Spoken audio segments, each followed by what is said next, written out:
Hi hello अस्सलाम वालेकुम दोस्तों, मैं हूं डॉक्टर मोहिद्दीन बादशाह। आप देख रहे हैं SKMB हिंदी एकेडमी चैनल। दोस्तों, मैं बहुत बहुत खुश हूं क्योंकि मैं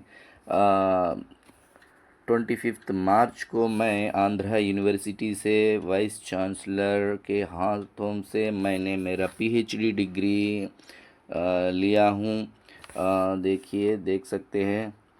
सो बहुत बहुत खुश हूँ दोस्तों। आप लोग भी ऐसा ही मेहनत करके आप अपने PhDयों को जल्दी से जल्दी सबमिट करना है। आप भी ऐसा ही PhD डिग्री वाइस चांसलरों से और गवर्नरों से लेना है। चलिए दोस्तों, आज हमारा टेस्ट सीरीज़ आदिकाल से संबंधित टेस्ट सीरीज़ पार्ट 6 के अंतर्गत MCQ क्वेश्चन 25 MCQ क्वेश्चन पर चर्चा करेंगे दोस्तों। चलिए, पहला प्रश्न, किसने अमीर खुसरो को अवधि का प्रथम कवि माना है? ए आचार्य रामचंद्र शुक्ल, बी डॉक्टर राम कुमार वर्मा, सी हजारी प्रसाद द्विवेदी, डी गणपति चंद्र गुप्त। जल्दी से जल्दी बताना है। यस, हमारा उत्तर बी डॉक्टर राम कुमार वर्मा। चलिए दोस्तों, आगे बढ़ते हैं। इसकी व्याख्या देखिए। राम कुमार वर्मा खुसरो को हिंदी और अवधी दोनों का प्रारंभिक कवि स्वीकार किया है। चलिए, सेकंड क्वेश्चन, आदिकाल में खड़ी बोली को काव्य की भाषा बनाने वाले प्रथम कवि कौन थे? आदिकाल में खड़ी बोली को काव्य की भाषा बनाने वाले प्रथम कवि कौन थे? जल्दी से जल्दी बताना है दोस्तों। ए स्वयंभू, बी विद्यापति, सी गोरखनाथ, डी अमीर खुसरो। चलिए, हमारा उत्तर है डी अमीर खुसरो। आगे बढ़ते हैं। खुसरो ने पहालियों और मुखरियों के जरिए खड़ी बोली को साहित्यिक प्रतिष्ठा दी है। चलिए दोस्तों, आगे बढ़ते हैं। क्वेश्चन नंबर 3, डोला मारूरा दोहा की नायिका नाम क्या है? डोला मारूरा दोहा की नायिका कौन है? जल्दी से जल्दी बताना है दोस्तों, देरी नहीं करना। ये मालवाणी, बी मारवाणी, सी पद्मावती, डी राजमती। हाँ, सही उत्तर है मारवाणी। देखेंगे उत्तर को। यस, हमारा उत्तर मारवाणी सही है। यह राजस्थान की अत्यंत प्रसिद्ध लोक प्रेम कथा है। आगे बढ़ते हैं। फोर्थ क्वेश्चन, अमीर खुसरो का असली नाम क्या था? अमीर खुसरो का असली नाम क्या था दोस्तों? ये मोहम्मद शाह, बी अबुल हसन, सी हमीर हसन, डी अब्दुल हसन, यामीनुद्दीन खुसरो। यस, हमारा उत्तर है डी अबुल हसन यामीनुद्दीन खुसरो। आगे बढ़ते हैं। हमारा उत्तर डी सही है, अबुल हसन यामीनुद्दीन खुसरो। खुसरो का जन्म पटियाली यानी एटा में हुआ था और वे निज़ामुद्दीन औलिया के शिष्य थे। आगे बढ़ते हैं। क्वेश्चन नंबर 5, बाला था जब सबको भाया, पंक्ति किसका है? ये पंक्ति किसकी है? जल्दी से जल्दी बताना। ए मधुकर कवि, बी अमीर खुसरो, सी जयचंद, डी विजय सेन। जल्दी बताना दोस्तों। बी अमीर खुसरो। सही आंसर है बी अमीर खुसरो। यह खुसरो की एक प्रसिद्ध पहेली का प्रारंभिक अंश है। चलते हैं हम सिक्स्थ क्वेश्चन। चू मन तुतिये हिंदम और रास्ता पुरसी, ये पंक्ति के रचयिता कौन है? जल्दी से जल्दी बताना। ए देवसेन, अमीर खुसरो, सी सरापा, डी लुईपा। हमारा सही उत्तर है अमीर खुसरो। चलते हैं। यस, हमारा उत्तर सही है अमीर खुसरो। व्याख्या। इस पंक्ति में खुसरो स्वयं को हिंदी का तोता तूतिए हिंद कहते हैं। चलते हैं, आगे बढ़ते हैं। Question number 7। हिंदी साहित्य इतिहास में दोहरे नामकरण का प्रारंभ किसने किया? दोहरे नामकरण का प्रारंभ किसने किया? जल्दी से जल्दी बताना। मिश्र बंधु, आचार्य रामचंद्र शुक्ल, डॉक्टर नगेंद्र, जॉर्ज ग्रियर्सन में से कौन है? जल्दी से जल्दी बताना है। आपका उत्तर भी आचार्य रामचंद्र। आचार्य रामचंद्र शुक्ल ने हिंदी साहित्य इतिहास में दोहरे नामकरण प्रारंभ किया है। चलिए दोस्तों, आगे बढ़ते हैं।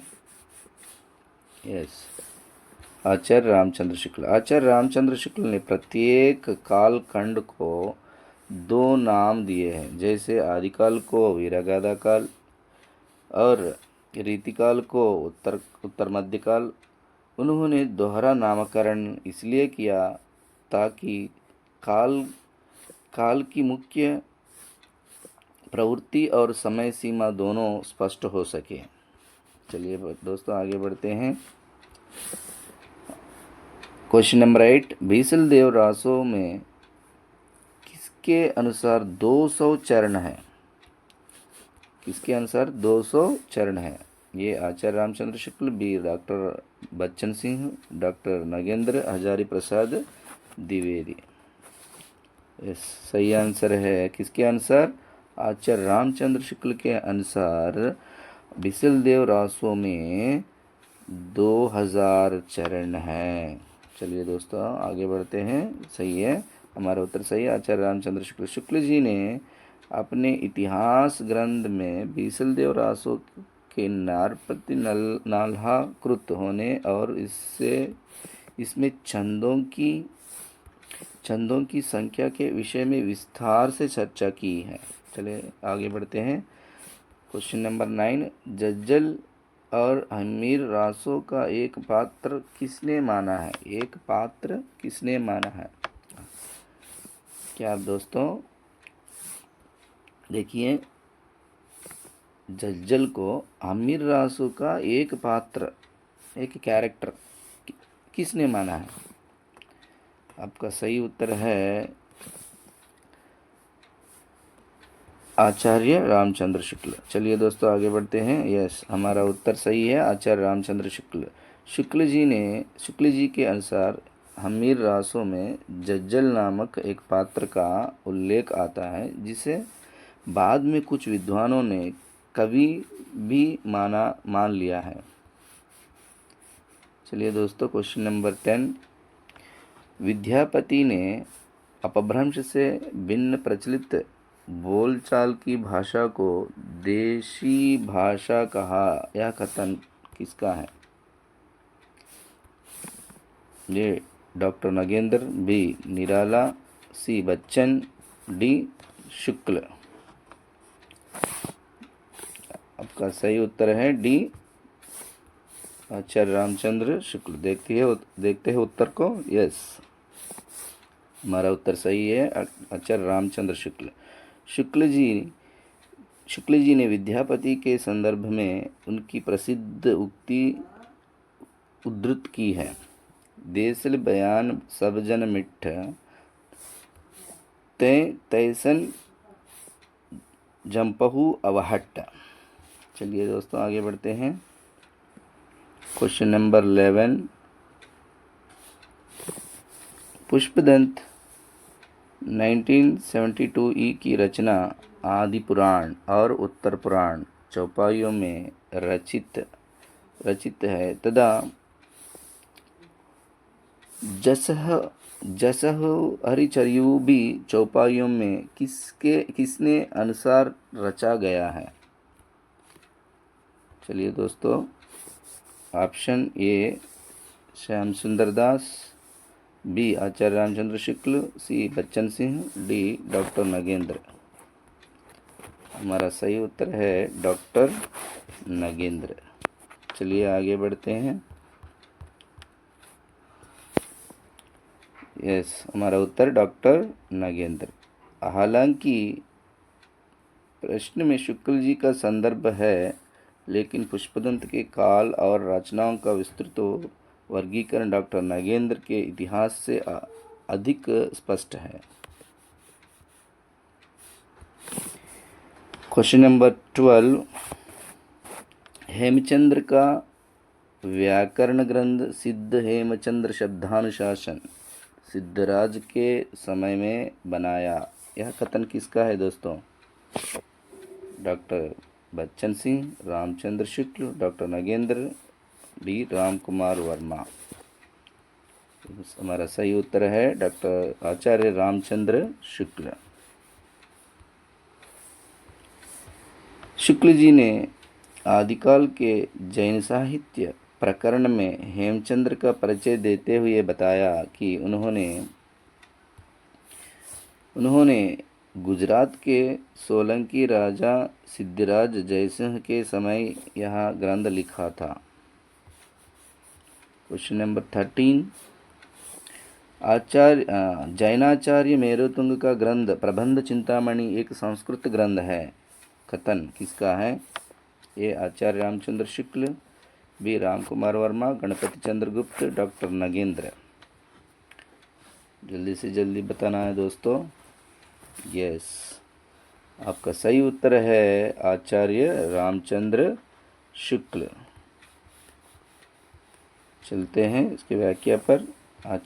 हमारा उत्तर सही है आचार्य रामचंद्र शुक्ल। शुक्ल जी ने अपभ्रंश साहित्य की चर्चा करते हुए प्रबंध चिंतामणि से कई दोहे उद्धृत किए हैं,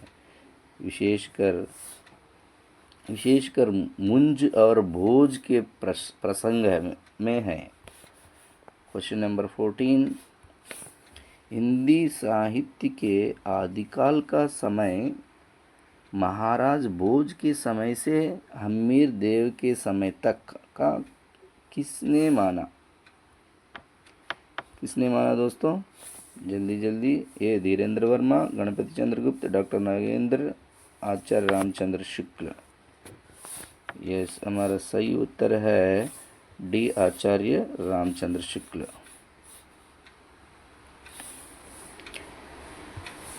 शुक्ल जी ने आदिकाल की समय सीमा संवत्सर 1050 से 1375 विक्रमी तक मानी है, जो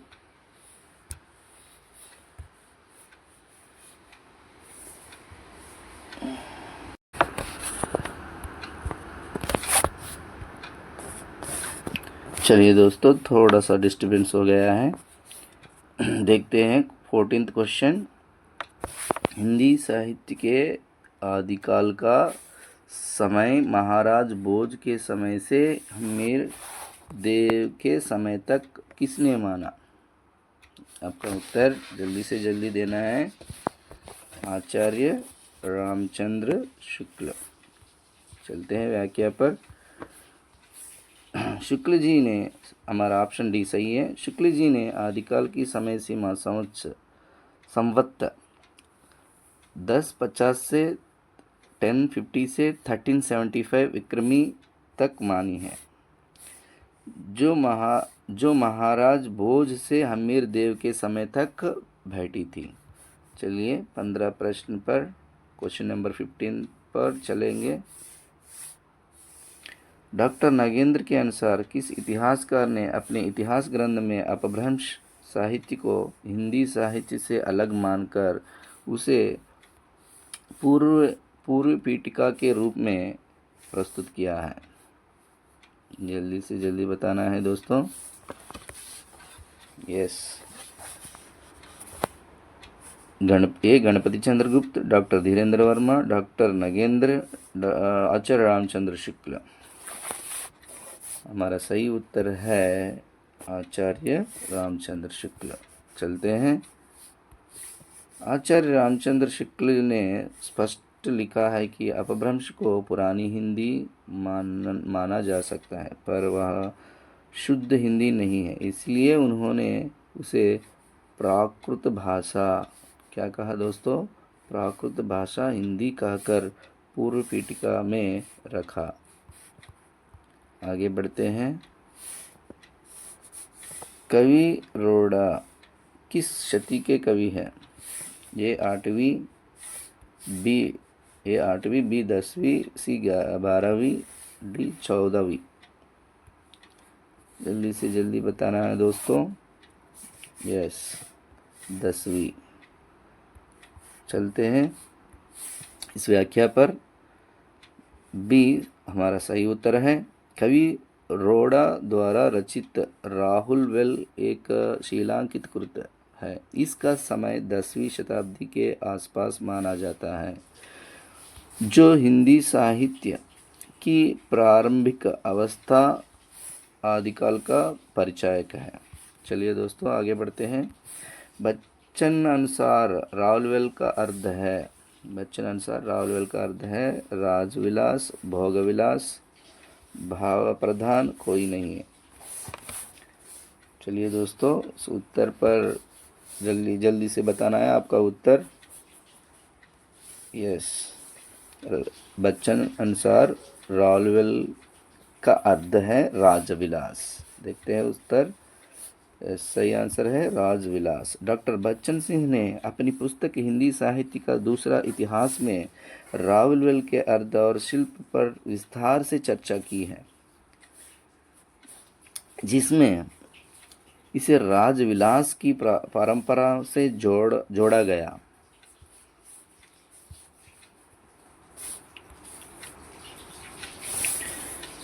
क्वेश्चन नंबर 18, प्रथम बार किस रचना में नखशिख वर्णन किया गया दोस्तों? जल्दी से जल्दी बताना है। ए रावलवेल, बी उक्ति व्यक्ति प्रकरण, वर्ण रत्नाकर कोई नहीं। 18th क्वेश्चन हमारा सही उत्तर है ए रावलवेल। हिंदी साहित्य में नखशिख पैर के नाखून से सिर की चोटी तक का सौंदर्य वर्णन की श्रृंगारिक परंपरा का आरंभ रोड़ा कवि की रावलवेल से माना जाता है। चलिए दोस्तों क्वेश्चन नंबर 19th, रावलवेल एक शीलांकित कृति है जो कहाँ से प्राप्त हुई है? ये धार, बी धारा, सी दिल्ली, डी श्रीनगर। आपका सही उत्तर है ये धार। यह प्राचीन शिलालेख मध्य प्रदेश। तो हमारा सही उत्तर है धार। व्याख्या, यह प्राचीन शिलालेख मध्य प्रदेश के धार जिले से प्राप्त हुआ था, जो वर्तमान में मुंबई के प्रिंस ऑफ वेल्स संग्रहालय में सुरक्षित है। आगे बढ़ते हैं दोस्तों। क्वेश्चन नंबर 20, रावलवेल में किस नायिका का नखशिख वर्णन किया गया? ए राहुल, बी राजमती, सी नागमती, डी पद्मावती। जल्दी से जल्दी बताना दोस्तों आप। यस, हमारा सही उत्तर है रावलवेल। रावलवेल में किस नायिका का नखशिख, रावलवेल नखशिख वर्णन किया गया है। अब आगे बढ़ते हैं। हमारा उत्तर सही है ये रावलवेल। इस चंपू काव्य माने गद्य पद्य मिश्रित काव्य को चंपू काव्य कहते हैं दोस्तों। रावल नामक नायिका के सौंदर्य के साथ 7 बोलियों में वर्णन मिलता है। मतलब राहुल नामक नायिका सौंदर्य के 7 बोलियों में वर्णन मिलता है। चलिए दोस्तों आगे बढ़ते हैं। क्वेश्चन नंबर 21, उक्ति व्यक्ति प्रकरण किस शती का रचना है? ये 10वीं, बी 12वीं, सी 14वीं और डी 16वीं। जल्दी से जल्दी बताना है आपका उत्तर। यस, बी सही आंसर है। आगे बढ़ते हैं। व्याख्या देखिए, दामोदर शर्मा द्वारा रचित यह एक व्याकरण ग्रंथ है। यह एक व्याकरण ग्रंथ है जिसका उद्देश्य राजकुमारों को स्थानीय भाषा पुरानी कौशली सिखाना था।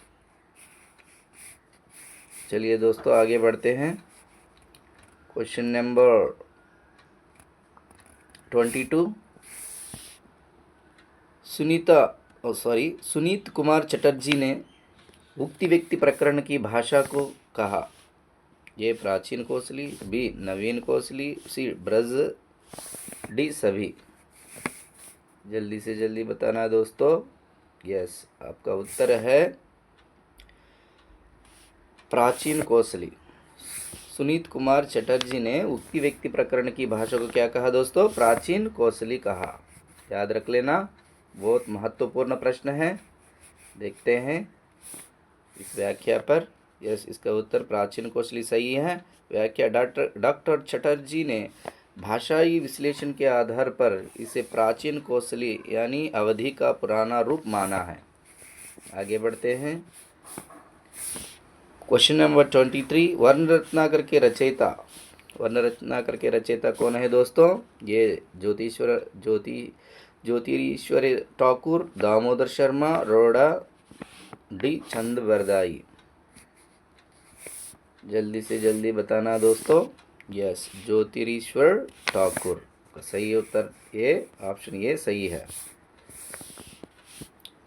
यह मैथिली भाषा का एक प्रसिद्ध गद्य ग्रंथ है जिसे हिंदी का प्रथम शब्दकोश या विश्वकोश भी कहा जाता है। आगे बढ़ते हैं दोस्तों। क्वेश्चन नंबर 24, ज्योतिरीश्वर ठाकुर किस भाषा के कवि है? ए मैथिली, बी अपभ्रंश, सी ब्रज, डी सभी। जल्दी से जल्दी बताना है। ज्योतिरीश्वर ठाकुर किस भाषा के कवि है? यस, हमारा सही आंसर है ये मैथिली। आंसर देखते हैं।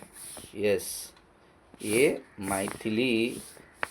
विद्यापति से भी पहले मैथिली गद्य को प्रौढ़ देने का श्रेय ज्योतिरीश्वर ठाकुर को जाता है। आगे बढ़ते हैं। हमारे आज का यह अंतिम प्रश्न है, इस टेस्ट सीरीज का अंतिम प्रश्न है दोस्तों। आदिकाल को अत्यधिक विरोधों और व्याघातों का युग किसने कहा? ये नगेंद्र, बी आचार्य रामचंद्र शुक्ल, हजारी प्रसाद द्विवेदी, डी श्याम सुंदर दास। जल्दी से जल्दी बताना दोस्तों। हमारा उत्तर है हजारी प्रसाद द्विवेदी। यस, हमारा सही आंसर है ऑप्शन सी सही आंसर है, हजारी प्रसाद द्विवेदी।